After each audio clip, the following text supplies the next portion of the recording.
Welcome to Have You Read It, the channel where we bring books to life, one summary at a time.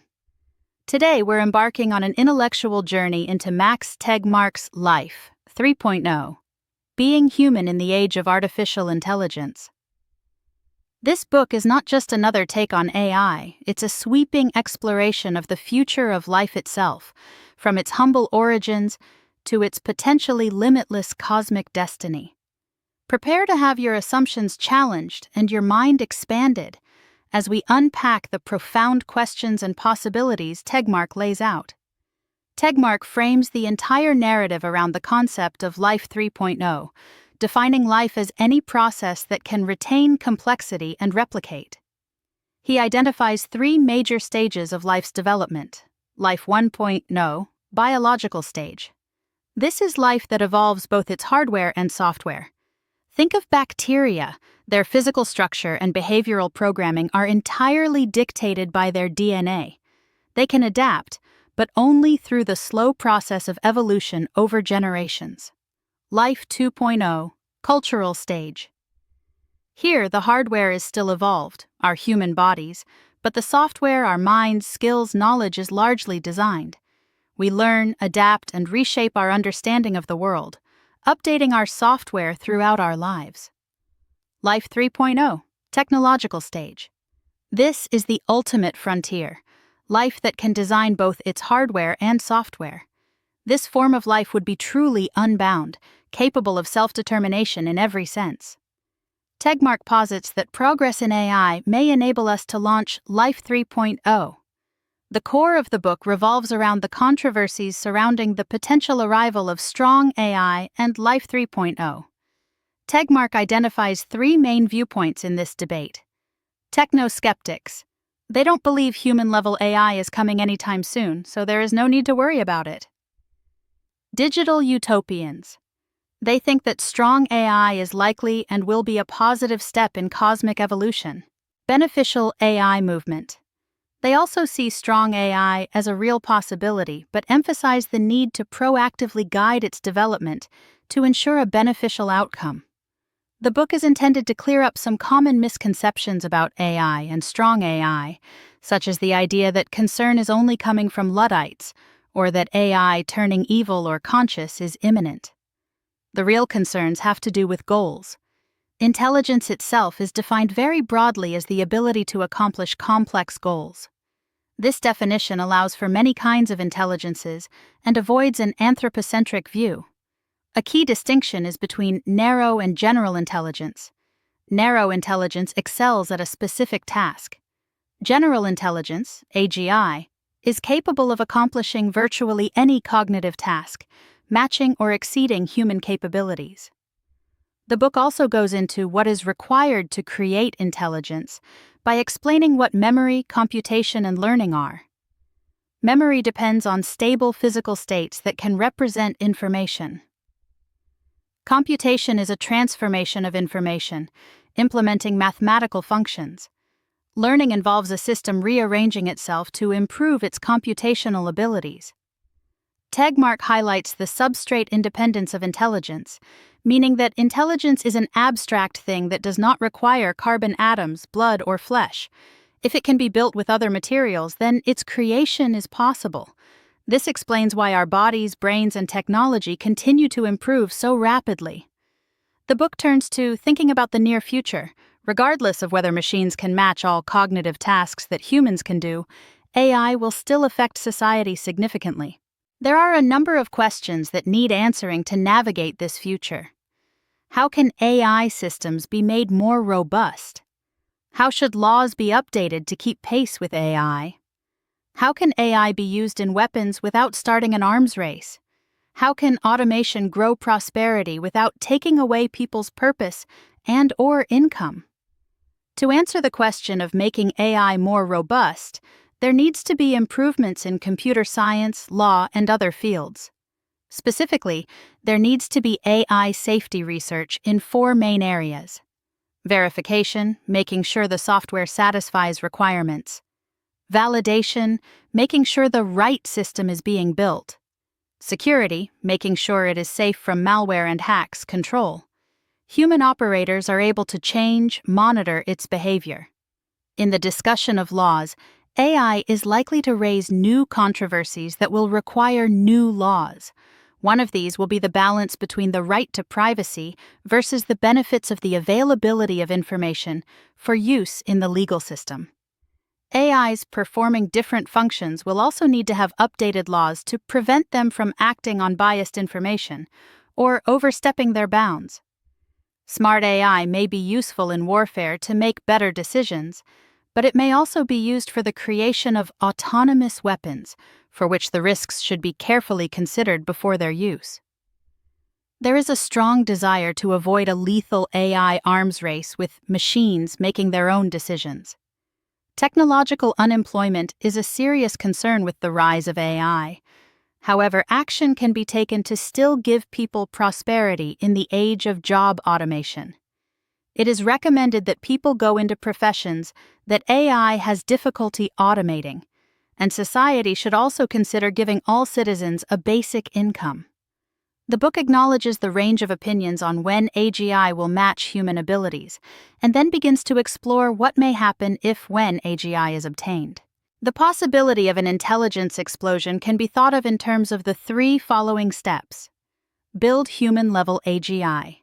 Use this AGI to create superintelligence. Use or unleash this superintelligence to take over the world. As has been mentioned previously, building an AGI would lead to even better AGIs, with no limits to where this technology could be taken. This raises the concern of someone unleashing an AI that has bad intentions to perform its goals. This portion of the book dives into what scenarios may play out when the creation of AGI happens. A so-called Omega team programs an AI called Prometheus. The team is idealistic, but they understand that to get it out into the world, they need to consolidate power by making money.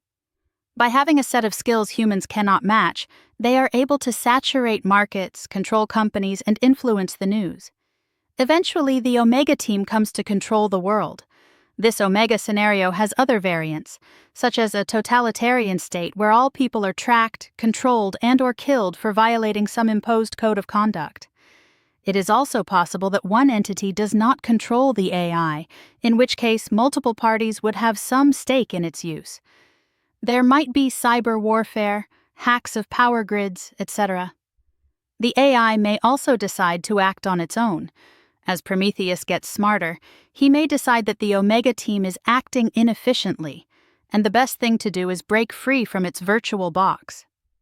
Once free, Prometheus floods the patent office, builds robot factories, and floods the world with its own ideas. Having reviewed many of the concerns and scenarios regarding AI, the book emphasizes that safety plans should be put in place so that it can be ensured that the AI systems will be safe and do no harm. After exploring some of the catastrophic scenarios, some more peaceful scenarios are explored. A key point is that, regardless of how close to accurate the earlier scenarios were, the power and control that AGI presents will depend on 3 main facts. Whether there is a fast or slow takeoff of the technology, whether the outcome is unipolar or multipolar, how it will affect our society. There are other possibilities for the aftermath.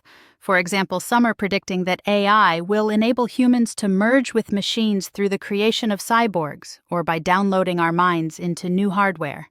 Uploads. The key point of this chapter is that nobody knows what will happen next, but humans need to be in agreement on certain values and make decisions for what comes next. A number of potential future options are presented to provide material for discussion. Libertarian utopia, humans, cyborgs, uploads, and superintelligences coexist peacefully thanks to property rights. Benevolent dictator, everybody knows that the AI runs society and enforces strict rules, but most people view this as a good thing. Egalitarian utopia, humans, cyborgs, and uploads coexist peacefully thanks to property abolition and guaranteed income. Gatekeeper, a superintelligent AI, is created with the goal of interfering as little as necessary to prevent the creation of another superintelligence. Protector God, Essentially, omniscient and omnipotent AI maximizes human happiness by intervening only in ways that preserve our feeling of control of our own destiny, and hides well enough that many humans even doubt the AI's existence. Enslaved God, a superintelligent AI, is confined by humans, who use it to produce unimaginable technology and wealth that can be used for good or bad, depending on the human controllers. Conquerors. AI takes control, decides that humans are a threat, a nuisance, waste of resources, and gets rid of us by a method that we don't even understand. Descendants. AIs replace humans, but give us a graceful exit, making us view them as our worthy descendants. Zookeeper. An omnipotent AI keeps some humans around, who feel treated like zoo animals and lament their fate. 1984. Technological progress toward superintelligence is permanently curtailed by a human-led Orwellian surveillance state where certain kinds of AI research are banned. Reversion, technological progress toward superintelligence, is prevented by reverting to a pre-technological society in the style of the Amish. Self-destruction, superintelligence is never created because humanity drives itself extinct by other means, say nuclear and/or biotech mayhem fueled by climate crisis.